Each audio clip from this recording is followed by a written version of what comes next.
નમસ્કાર દર્શક મિત્રો, તલોક સત્તા શોમાં આપનું સ્વાગત છે।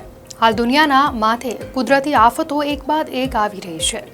અલગ અલગ દેશો શહેરોમાં ધરતીકંપ હોય, પૂર હોય, વાવાઝોડું હોય, આગ હોય કે કોઈ બીમારી, રોજ કંઈક ને કંઈક બની રહ્યું છે। તેવામાં દુનિયાના માથે વધુ એક મોટું જોખમ મંડરાઈ રહ્યું છે અને લોકો તેને હળવાશમાં લઈ રહ્યા છે। ક્યાંક ગ્લેશિયર સંકુચાવાથી હડકંપ મચ્યો છે તો ક્યાંક શહેરો માથે દુનિયાના નકશા પરથી ગાયબ થવાનું જોખમ મંડરાઈ રહ્યું છે। સૌથી વધુ જોખમ કયા શહેરોના માથે છે તે પણ એક મોટો સવાલ છે।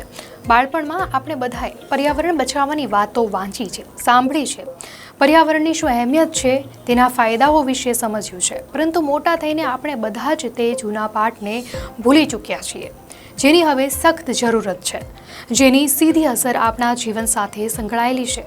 નેચર સિટીઝના એક નવા અભ્યાસથી જાણવા મળે છે કે ન્યૂયોર્ક અને અમેરિકાના અનેક શહેરો ધીમે ધીમે ડૂબી રહ્યા છે। આ એક સાયલેન્ટ સંકટ છે જે સીધું માનવીય ગતિવિધિઓ સાથે સંકળાયેલું છે। નેચર સિટીઝમાં પ્રકાશિત એક નવા અભ્યાસથી જાણવા મળે છે કે ન્યૂયોર્ક અમેરિકાના અનેક શહેરો સાથે ડૂબી રહ્યું છે।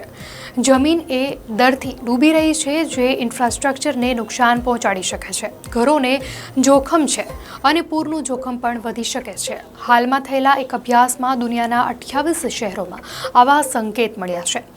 આ વિસ્તારોમાં શહેરી વિસ્તાર પ્રતિવર્ષ 2 થી 10 મિલીમીટર ડૂબી રહ્યા છે। ન્યૂયોર્કનો 10% ભાગ પ્રતિ વર્ષે 5 મિલીમીટર ડૂબી રહ્યો છે, જેનું કારણ પૃથ્વીની સપાટીનું ધીરે ધીરે કે અચાનક ડૂબવું છે। દુનિયાના અલગ અલગ સર્વેમાં આ ચિંતા દર્શાવવામાં આવી છે। ખાસ કરીને મુંબઈ જેવા કાંઠા અને આંતરદેશીય પ્રદેશોમાં પૂરનું જોખમ વધી જાય છે। હવે જાણીએ કે કયા છે આ 28 શહેરો જેના માથે તોળાઈ રહ્યું છે આ સંકટ।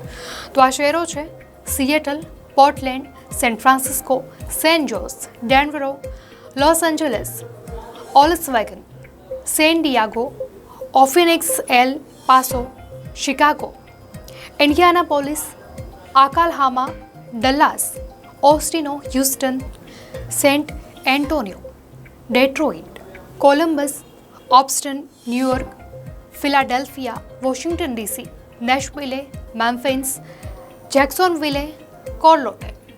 આ 28 શહેરોના માથે ભયંકર સંકટ મંડરાઈ રહ્યું છે।